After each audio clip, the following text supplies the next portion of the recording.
Simon & Schuster Audio presents I Know What I'm Doing and Other Lies I Tell Myself, Dispatches from a Life Under Construction by Jen Kirkman. Read by the author.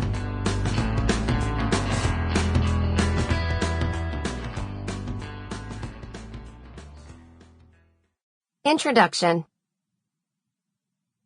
Ugh, my parents are going to listen to this.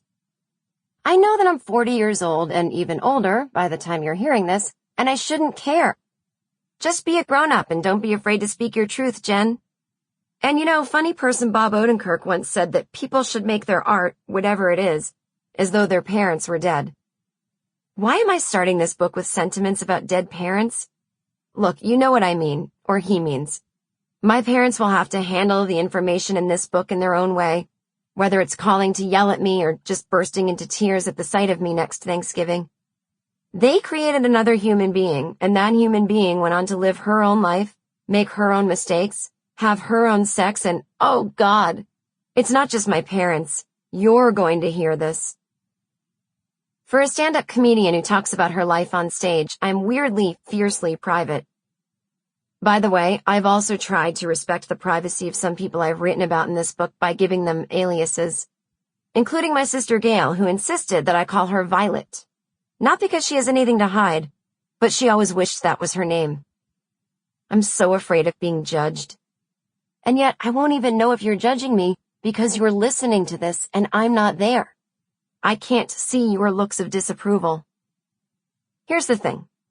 I've never talked publicly about my secret on-again, off-again friend with benefits of 20 years.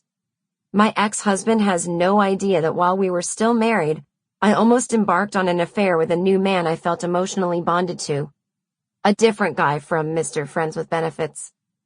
It's new to me to reveal that, yeah, I get really lonely sometimes, and I think of myself as the surrogate girlfriend for my male friends who date 26-year-olds but come to me for conversation.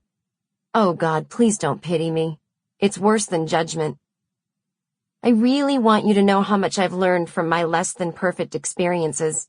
I hope I don't make it seem like this short-lived boyfriend I had was just some idiot with abs. He also had a really great design aesthetic.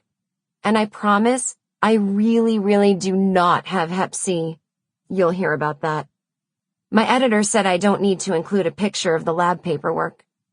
And if you know anyone in Dublin, please again apologize that I called their city a bunch of cunts. And I can't believe that I just wrote cunt in my intro to a book. This thing could be in a library someday. Sample complete. Ready to continue?